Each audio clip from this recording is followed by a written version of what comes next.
ਸਤਨਾਮ ਸ਼੍ਰੀ ਵਾਹਿਗੁਰੂ ਸਾਹਿਬ JIO. परम सन्मानियो गुरु रूप गुरु खालसा साध संगत जी, वाहिगुरु जी का खालसा वाहिगुरु जी की फतेह। सच्चे पातशाह धन श्री गुरु नानक देव साहब जी महाराज संमत 1558 विच पहली उदासी नूं चले गए सन। बेबे नानकी जी दे याद करन ते दो वारी सुल्तानपुर आए सन, फिर उत्थों ही दूजी तीजी उदासी नूं चले गए अते 21 सालां पिछों संमत 1579 नूं फिर तलवंडी आ गए। अपने माता पिता जी पास कुछ देर रहे। जद वो भी सचखंड जा विराजे तां संभाल मगरों फिर पखोके आके परिवार नूं दर्शन दिते। गुरु जी दे सस सहुरा भी परलोक सुधार गए तां आप जी ने श्री करतारपुर वसा के सारे परिवार नूं इत्थे टकाया अते आप चौथी उदासी शुरू की। कई सालां पिछों फिर करतारपुर साहब आए अते शिवरात्रि समय अचल बटाले जाके कुछ दिनां मगरों संमत 1588 शुरू विच घरे आ वसन लगे सन। भावें सतगुरु जी ने बाहर रह के 30 साल रज के प्रचार कर लिया सी अते हुण किते दूर दे सफ़र विच जाण दा ख्याल नहीं सी। गुरु जी श्री करतारपुर धर्मशाला नूं ही अपने धर्म प्रचार दा केंद्र थाप के आसन ला के बैठे सन। पर गुरु जी दे बाबा श्री चंद जी समेत अचल वटाले फेर चले जाण ने श्री माता जी दे मन विच संसा पा दिता कि आप अजे भी टेके आराम नहीं करते। ਇਹ ਇਸੇ ਤਰ੍ਹਾਂ ਬਾਹਰ ਜਾ ਕੇ ਬਾਬਾ ਸ਼੍ਰੀ ਚੰਦ ਸਮੇਤ ਲੰਬੇ ਦੌਰੇ 'ਤੇ ਕਿਤੇ ਫੇਰ ਨਾ ਚਲੇ ਜਾਣ। ਸ਼੍ਰੀ ਮਾਤਾ ਜੀ ਆਪਣੇ ਸਵਾਮੀ ਅੱਗੇ ਤਾਂ ਆਖ ਉੱਚੀ ਨਹੀਂ ਸਨ ਕਰਦੇ, ਪਰ ਇਹਨਾਂ ਨੇ ਆਪਣੇ ਪਾਸ ਇੱਕ ਦਿਨ ਸੁਭਾਵਕ ਹੀ ਭਾਈ ਬਾਲਾ ਜੀ ਨੂੰ ਬੈਠੇ ਵੇਖਿਆ ਤਾਂ ਇਉਂ ਆਖਿਆ, ਬਾਲਾ ਜੀਓ ਤੁਸੀਂ ਬਹੁਤ ਚਿਰ ਤਪਾ ਜੀ ਨਾਲ ਬਾਹਰ ਫਿਰਦੇ ਰਹੇ, ਕੋਈ ਕਸਰ ਨਹੀਂ ਰਹੀ। ਹੁਣ ਉਹਨਾਂ ਨੂੰ ਟਿਕਣ ਦਿਓ, ਉਹ ਤੁਹਾਡੇ ਨਾਲ ਚਲੇ ਜਾਂਦੇ ਹਨ। ਜੇ ਤੁਸੀਂ ਨਾ ਜਾਓ ਤਾਂ ਉਹ ਵੀ ਨਾ ਜਾਣ। ਉਹਨਾਂ ਦਾ ਸਰੀਰ ਹੁਣ ਬਾਹਰ ਦੀ ਖੇਚਲਾਂ ਜੋਗਾ ਨਹੀਂ ਹੈ। ਉਹਨਾਂ ਨੂੰ ਆਖੋ ਘਰੇ ਰਹਿਣ ਤੇ ਬੱਚਿਆਂ ਪਾਸੋਂ ਸੇਵਾ ਕਰਾਉਣ। ਬਾਲਾ ਜੀ ਤੁਸੀਂ ਮਨਾਓਗੇ ਤਾਂ ਮੰਨ ਜਾਣਗੇ। ਭਾਈ ਬਾਲਾ ਜੀ ਅੱਗੇ ਹੀ ਚਾਹੁੰਦੇ ਸਨ, ਪਰ ਆਖਣ ਵਿੱਚ ਝਾਕਾ ਸੀ। ਹੁਣ ਸ਼੍ਰੀ ਮਾਤਾ ਜੀ ਵੱਲੋਂ ਬੇਨਤੀ ਕਰਨ ਦਾ ਡਰ ਨਹੀਂ ਸੀ। ਇਹਨਾਂ ਨੇ ਸਾਰੀ ਗੱਲਬਾਤ गुरु जी अगे प्रगट कर दी ते आप भी घर नूं चले जाण दी छुट्टी लेती। नाल ही बेनती करके गुरु जी का यह आशा भी समझ लिया कि अपने पिछों अपनी थां जगत गुरता की गद्दी उत्ते किसी नूं बिठाउणगे। गुरु जी ने कहा, साडे पिछों 63 गोत की छतरी जाति विचों एक लहणा जी हन जो साडे पिछों अंगद नाम नाल प्रसिद्ध होणगे। वो साडा दूजा स्वरूप होएगा। ਅਸੀਂ ਫਿਰ ਉਸ ਸਰੂਪ ਅੰਦਰ ਹੋ ਕੇ ਪਰਮੇਸ਼ਰ ਦੀ ਪ੍ਰੇਮਾ ਭਗਤੀ ਦਾ ਪ੍ਰਚਾਰ ਕਰਾਂਗੇ। ਪਰ ਇਸ ਭੇਦ ਨੂੰ ਕੋਈ ਨਹੀਂ ਜਾਣ ਸਕੇਗਾ ਕਿ ਅਸੀਂ ਉਹਨਾਂ ਅੰਦਰ ਕਿਵੇਂ ਵਸ ਰਹੇ ਹਾਂ। ਸ਼੍ਰੀ ਨਾਨਕ ਪ੍ਰਕਾਸ਼ ਗ੍ਰੰਥ ਵਿੱਚ ਇਸ ਸਾਰੀ ਸਾਖੀ ਦਾ ਵੀ ਜ਼ਿਕਰ ਆਇਆ ਹੈ। ਇਉਂ ਭਾਈ ਬਾਲਾ ਜੀ ਨੇ ਚਰਨੀ ਸੀਸ ਨਿਵਾਇਆ, ਗੁਰੂ ਜੀ ਪਾਸੋਂ ਖੁਸ਼ੀਆਂ ਤੇ ਛੁੱਟੀਆਂ ਪਾਈਆਂ। ਇਸੇ ਤਰ੍ਹਾਂ ਬਾਬਾ ਸ਼੍ਰੀ ਚੰਦ, ਬਾਬਾ ਲక్ష్ਮੀ ਚੰਦ ਅਤੇ ਮਾਤਾ ਜੀ ਤਾਈਂ ਵੀ ਨਮਸਕਾਰਾਂ ਕੀਤੀਆਂ ਤੇ ਦੱਸਿਆ ਕਿ ਮਾਤਾ ਜੀਓ ਫਿਕਰ ਨਾ ਕਰਨਾ, ਤਪਾ ਜੀ ਹੁਣ ਇੱਥੇ ਹੀ ਵਸਣਗੇ। ਇਉਂ ਆ ਕੇ ਭਾਈ ਬਾਲਾ ਜੀ ਨੇ ਸ਼੍ਰੀ ਗੁਰੂ ਨਾਨਕ ਸਾਹਿਬ ਦਾ 30 ਸਾਲ ਸਾਥ ਦੇਣ ਮਗਰੋਂ ਸੰਮਤ 1588 ਵਿੱਚ ਆਪਣੇ ਘਰ ਤਲਵੰਡੀ ਵੱਲ ਨੂੰ ਚਾਲੇ ਪਾ ਦਿੱਤੇ।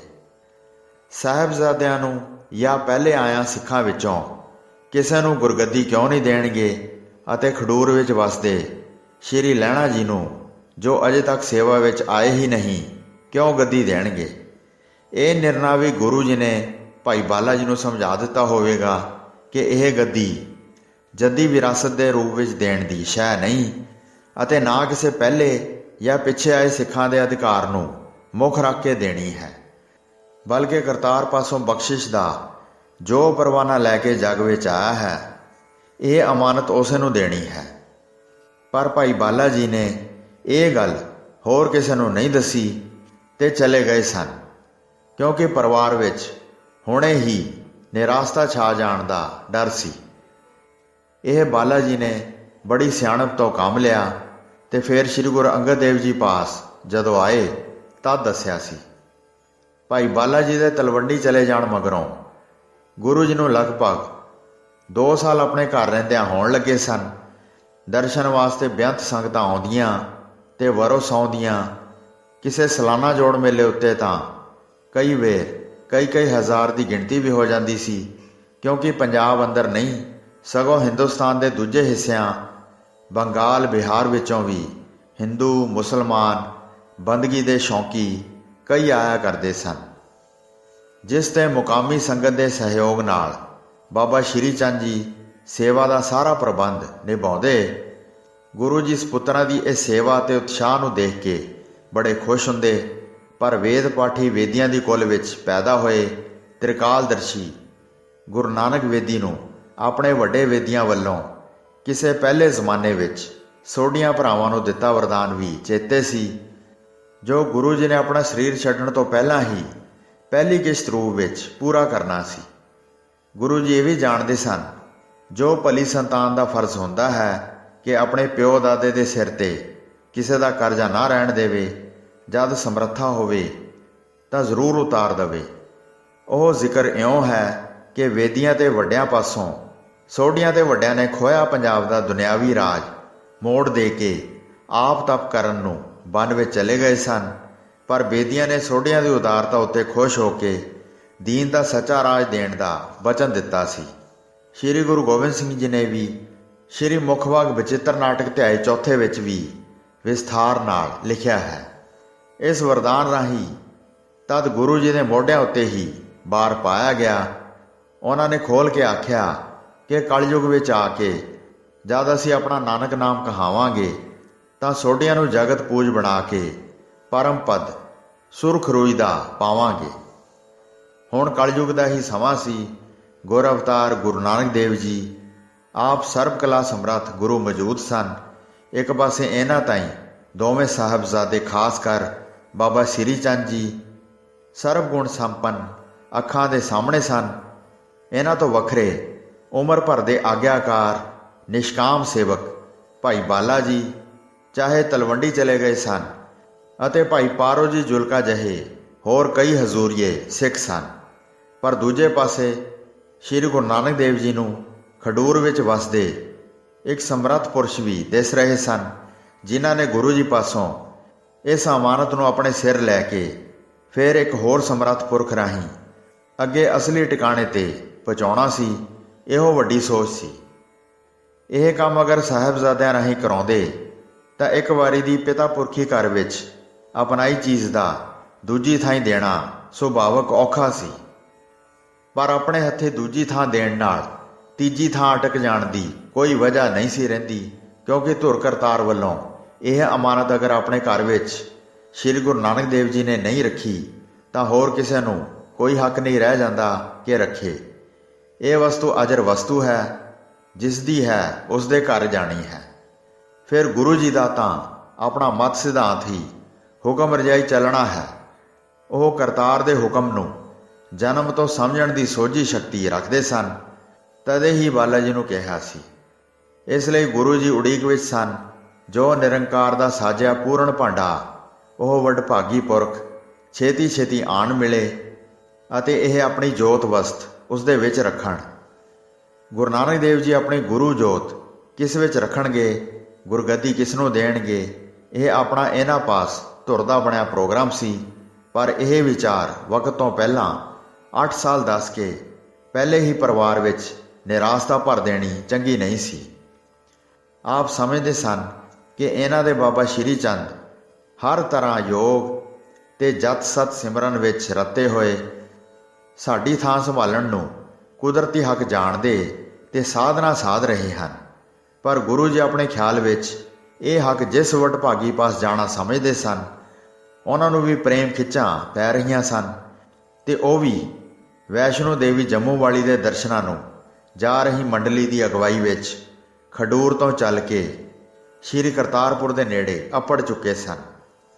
ਇਸ ਗੱਲ ਦਾ ਪਤਾ ਇਸ ਪਵਿੱਤਰ ਵਡਭਾਗੀ ਪੁਰਖ ਨੂੰ ਅਜੇ ਆਪ ਵੀ ਨਹੀਂ ਸੀ ਕਿ ਇਹਨਾਂ ਦੇ ਮਾਤਾ ਪਿਤਾ ਦੇ ਅਤੇ ਆਪਣੇ ਪੂਰਬਲੇ ਜਪ ਤਪ ਦੇ ਫਲ ਦਾ ਆਪ ਵਜੂਦ ਹਨ। ਇਹਨਾਂ ਨੂੰ ਇਹ ਪਤਾ ਵੀ ਨਹੀਂ ਸੀ ਕਿ ਕਿਸੇ ਦਿਨ ਇਹਨਾਂ ਦੀ ਆਪਣੀ ਆਤਮ ਜੋਤ ਨੂੰ ਕਿਸੇ ਅਗੰਮੀ ਜੋਤ ਨੇ ਆਪਣੇ ਵਿੱਚ ਲੀਨ ਕਰਕੇ ਜਗਤ ਦਾ ਚਾਨਣ ਬਣਾ ਦੇਣਾ ਹੈ। ਇਹਨਾਂ ਨੂੰ ਆਪਣੇ ਵਿੱਚ ਲੁਕੀ ਚਮਕ ਸ਼ਕਤੀ ਦਾ ਅਜੇ ਕੋਈ ਗਿਆਨ ਨਹੀਂ ਸੀ ਕਿ ਉਹ ਪਵਿੱਤਰ ਸੀਸ ਜੋ ਨਿਰੰਕਾਰ ਤੋਂ ਬਿਨਾਂ ਅੱਜ ਤੱਕ ਹੋਰ ਕਿਸੇ ਅੱਗੇ ਨਹੀਂ ਝੁਕਿਆ ਸੀ, ਸਮਾਂ ਆਉਣ 'ਤੇ ਇਸ ਵਡਭਾਗੀ ਦੇ ਚਰਨੀ ਝੁਕ ਜਾਏਗਾ। ਸਗੋਂ ਆਪਣੇ ਜਨਮ ਦੇ ਸਾਥੀ 70 ਸਾਲਾਂ ਸਰੀਰ ਨੂੰ ਛੱਡ ਕੇ ਗੁਰੂ ਨਾਨਕ ਦੀ ਜੋਤ ਕਲਾ ਨੇ ਆਪਣੇ ਆਦਰਸ਼ ਦੀ ਪੂਰਤੀ ਲਈ ਇਹਨਾਂ ਦੇ ਸਰੀਰ ਵਿੱਚ ਵਸ ਜਾਣਾ ਹੈ। ਇਹਨਾਂ ਗੱਲਾਂ ਤੋਂ ਇਹ ਵਡਭਾਗੀ ਆਪ ਅਜੇ ਬਿਲਕੁਲ ਬੇਖਬਰ ਸਨ। ਗੁਰੂ ਨਾਨਕ ਦੇਵ ਜੀ ਨੂੰ ਸਰੀਰ ਬਦਲਣ ਦੀ ਲੋੜ ਇਸ ਲਈ ਵੀ ਜ਼ਰੂਰੀ ਭਾਸੀ ਕਿ ਨਿਰੰਕਾਰ ਵੱਲੋਂ ਇਹਨਾਂ ਦੇ ਸਿਰ ਸੌਂਪੀ ਜ਼ਿੰਮੇਵਾਰੀ ਦੀ ਪੂਰਨ ਸਫਲਤਾ ਲਈ ਬਹੁਤ ਯਤਨ ਤੇ ਬਹੁਤ ਸਮੇਂ ਦੀ ਅਜੇ ਲੋੜ ਸੀ, ਜੋ ਇੱਕ ਦੋ ਮਨੁੱਖ ਜਾਮਿਆਂ ਵਿੱਚ ਸਿਰੇ ਚਾੜਨਾ ਮੁਸ਼ਕਲ ਸੀ। ਤਾਂ ਹੀ ਤਾਂ ਪਹਿਲੇ ਹੀ ਕੋਈ ਐਸਾ ਪਵਿੱਤਰ ਸੁਧਰਿਆ ਭਾਂਡਾ ਨਿਰੰਕਾਰ ਦੇ ਹੁਕਮ ਵਿੱਚ ਤਿਆਰ ਹੋ ਜਾਣਾ ਅਤ ਜ਼ਰੂਰੀ ਸੀ, ਜਿਸ ਦੇ ਵਿੱਚ ਗੁਰਤਾ ਦੀ ਜੋਤ ਵਸਤ ਰੱਖੀ ਜਾ ਸਕੇ ਅਤੇ ਝਟਪਟ ਫਿਰ ਨਿਰੰਕਾਰੀ ਆਦਰਸ਼ ਦੀ ਪੂਰਤੀ ਨਿਰਮਲ ਪੰਥ ਖਾਲਸਾ ਸਾਜਣ ਤੱਕ ਉਦਮ ਜਾਰੀ ਰੱਖਿਆ ਜਾਏ। ਜਿਵੇਂ ਕੋਈ ਸ਼ਾਹ ਸਵਾਰ ਸੂਰਬੀਰ ਰਣ ਤੱਤੇ ਵਿੱਚ ਹੇਠ ਦੇ ਘੋੜੇ ਨੂੰ ਥੱਕ ਗਿਆ ਜਾਂ ਜ਼ਖਮੀ ਨਕਾਰਾ ਦੇਖ ਕੇ ਪਲ ਵਿੱਚ ਦੂਜਾ ਬਦਲ ਲੈਂਦਾ ਹੈ, ਐਸੇ ਹੀ ਸ਼੍ਰੀ ਗੁਰੂ ਨਾਨਕ ਦੇਵ ਜੀ ਨੂੰ ਆਪਣੇ ਮਨੋਰਥ ਦੀ ਸਿੱਧੀ ਲਈ ਦੂਜਾ ਸਰੀਰ ਬਦਲਣ ਦੀ ਲੋੜ ਮਹਿਸੂਸ ਹੋਈ ਕਿ ਜਿਸ ਦੂਜੇ ਸਰੀਰ ਦਾ ਦੀਵਾ ਜਪ ਤਪ ਪੁੰਨ ਰੂਪ ਖੱਟੀ ਦੀ ਵੱਟੀ ਅਤੇ ਭਾਗਾਂ ਦੇ ਤੇਲ ਨਾਲ ਭਰਿਆ ਹੋਵੇ, ਤਦ ਜੋਤੀ ਨਾਲ ਜੋਤ ਜਗਾ ਕੇ ਉਹਦੇ ਵਿੱਚ ਛੇਤੀ ਹੀ ਨਿਵਾਸ ਪਾਇਆ ਜਾ ਸਕੇ। ਉਹ ਖਡੂਰ ਦਾ ਵਡਭਾਗੀ ਸਰੀਰ ਹੁਣ ਸ਼੍ਰੀ ਕਰਤਾਰਪੁਰ ਦੇ ਨੇੜੇ ਆ ਗਿਆ ਸੀ। ਸ਼੍ਰੀ ਲਹਿਣਾ ਜੀ ਦੇ ਪਿਤਾ ਜੀ ਦੁਕਾਨਦਾਰੀ ਦੀ ਕਿਰਤ ਕਰਦੇ ਤੇ ਗਰੀਬਾਂ ਨਾਲ ਵੰਡ ਕੇ ਛਕਣ ਵਾਲੇ ਸਨ। ਇਹਨਾਂ ਦੇ ਸ਼੍ਰੀ ਮਾਤਾ ਸਭਰਾਈ ਜੀ ਵੀ ਦਾਰਾਏ ਕਿਸੇ ਵੀ ਅਭਿਆਗਤ ਦਰਵੇਸ਼ ਨੂੰ ਹੱਥੀਂ ਛਕਾ ਕੇ ਅਸੀਸਾਂ ਲੈਣ ਦੇ ਸੁਭਾਅ ਵਾਲੇ ਸਨ। ਪਰ ਸਾਰਾ ਪਰਿਵਾਰ ਸ਼ੁਰੂ ਤੋਂ ਵੈਸ਼ਨੋ ਦੇਵੀ ਜੰਮੂ ਵਾਲੀ ਦਾ ਉਪਾਸ਼ਕ ਸੀ। ਆਪਣੇ ਪਿਤਾ ਮਾਤਾ ਦੇ ਚੜ੍ਹਾਈ ਕਰ ਜਾਣ ਮਗਰੋਂ ਸ਼੍ਰੀ ਲਹਿਣਾ ਜੀ ਵੀ ਸਾਲ ਦੇ ਸਾਲ ਦੇਵੀ ਦਰਸ਼ਨ ਨੂੰ ਜਾਣ ਵਾਲੀ ਮੰਡਲੀ ਦੀ ਅਗਵਾਈ ਕਰਦੇ ਤੇ ਨਾਲ ਜਾਂਦੇ ਸਨ। ਇਹ ਉੱਥੇ ਜਾ ਕੇ ਧਰਮ ਖੇਤਰਾਂ ਵਿੱਚ ਧਰਮ ਕਮਾਈ ਦਾ ਚੌਥਾ ਹਿੱਸਾ ਪਾਇਆ ਕਰਦੇ। ਐਤਕਾਂ ਵੀ ਸੰਮਤ 1599 ਦੀ ਯਾਤਰਾ ਸਮੇਂ ਸਾਰੀ ਦਰਸ਼ਕ ਮੰਡਲੀ ਸਮੇਤ ਜਾ ਰਹੇ ਸਨ। ਚਲਦੇ ਚਲਦੇ ਸ਼ਾਮਾਂ ਹੋ ਗਈਆਂ ਤੇ ਸ਼੍ਰੀ ਕਰਤਾਰਪੁਰ ਦੇ ਨੇੜੇ ਥੋੜ੍ਹੀ ਵਾਟ 'ਤੇ ਡੇਰਾ ਕੀਤਾ। ਸਾਥੀਆਂ ਨੂੰ ਖਾਣਾ ਤਿਆਰ ਕਰਨ ਲਈ ਕਿਹਾ ਤੇ ਨਾਲ ਹੀ ਆਖਿਆ, ਇੱਥੇ ਨੇੜੇ ਹੀ ਇੱਕ ਨਾਨਕ ਤਪਾ ਜੀ ਰਹਿੰਦੇ ਸੁਣੀਦੇ ਹਨ, ਬਹੁਤ ਭਲੇ ਲੋਕ ਹਨ। ਸਹਿਜੇ ਹੀ ਆ ਗਏ ਹਾਂ। ਇੱਕ ਪੰਥ ਦੋ ਕਾਜ ਵਾਲੀ ਗੱਲ ਹੈ, ਮੈਂ ਦਰਸ਼ਨ ਕਰਕੇ ਛੇਤੀ ਆ ਜਾਵਾਂਗਾ। ਇਉਂ ਆਖ ਕੇ ਉਸੇ ਤਰ੍ਹਾਂ ਘੋੜੀ 'ਤੇ ਸਵਾਰ ਨਗਰ ਵੱਲ ਨੂੰ ਚਲੇ ਗਏ। ਸੋ ਸਾਧ ਸੰਗਤ ਜੀ, ਸਾਖੀ ਆਪਨੇ ਸੁਣੀ ਹੈ। ਗੁਰੂ ਨਾਨਕ ਦੇਵ ਜੀ ਨੇ ਇਹਨਾਂ ਨੂੰ ਨਾਲ ਲੈ ਕੇ ਆਪ ਘੋੜੇ ਦੀਆਂ ਲਗਾਵਾਂ ਫੜ ਕੇ ਆਪਣੇ ਘਰ ਤੱਕ ਲੈ ਗਏ। ਜਦੋਂ ਸ਼੍ਰੀ ਗੁਰੂ ਨਾਨਕ ਸਾਹਿਬ ਜੀ ਦੀ ਕਿਰਪਾ ਹੋ ਗਈ ਅਤੇ ਸਵੇਰ ਹੋਈ ਤਾਂ ਲਹਿਣਾ ਜੀ ਨੇ ਆਪਣਾ ਇਰਾਦਾ ਬਦਲ ਕੇ ਸਾਰੇ ਸਾਥੀਆਂ ਨੂੰ ਇਉਂ ਜਾ ਆਖਿਆ, ਮੇਰਾ ਦੇਵੀ ਦਰਸ਼ਨ ਨੂੰ ਜਾਣਾ ਜਾਂ ਹੋਰ ਕੋਈ ਭਲਾ ਕੰਮ ਕਰਨਾ ਕੇਵਲ ਮਨ ਦੀ ਸ਼ੁੱਧੀ ਤੇ ਮੁਕਤੀ ਪ੍ਰਾਪਤ ਲਈ ਹੈ। ਉਹ ਫਲ ਮੈਨੂੰ ਤਪਾ ਜੀ ਦੇ ਦਰਸ਼ਨ ਤੇ ਸੇਵਾ ਵਿੱਚ ਸੁੱਝਿਆ ਹੈ। ਤੁਸੀਂ ਸਾਰੇ ਆਪਣੀ ਵੱਖੋ ਵੱਖ ਕਾਮਨਾ ਧਾਰ ਕੇ ਜਾ ਰਹੇ ਹੋ, ਸੁੱਖ ਨਾਲ ਜਾਓ, ਪਰ ਉੱਥੋਂ ਹੋ ਆ ਕੇ ਤੁਸੀਂ ਵੀ ਜ਼ਰੂਰ ਇਹਨਾਂ ਦੇ ਦਰਸ਼ਨ ਕਰਨੇ। ਤਪਾ ਜੀ ਬਹੁਤ ਭਲੇ ਤੇ ਪਹੁੰਚ ਵਾਲੇ ਬੰਦੇ ਦਿਸਦੇ ਹਨ। ਇਹ ਆਖ ਕੇ ਲਹਿਣਾ ਜੀ ਮੁੜ ਖਡੂਰ ਨੂੰ ਤੇ ਸਾਥੀ ਮੰਡਲੀ ਅੱਗੇ ਨੂੰ ਚਲੀ ਗਈ। ਹੋਈਆਂ ਭੁੱਲਾਂ ਚੁੱਕਾਂ ਦੀ ਖਿਮਾ ਬਖਸ਼ਣਾ ਜੀ। ਦਾਸ ਨੂੰ ਆਗਿਆ ਦਿਓ। ਵਾਹਿਗੁਰੂ ਜੀ ਕਾ ਖਾਲਸਾ, ਵਾਹਿਗੁਰੂ ਜੀ ਕੀ ਫਤਿਹ।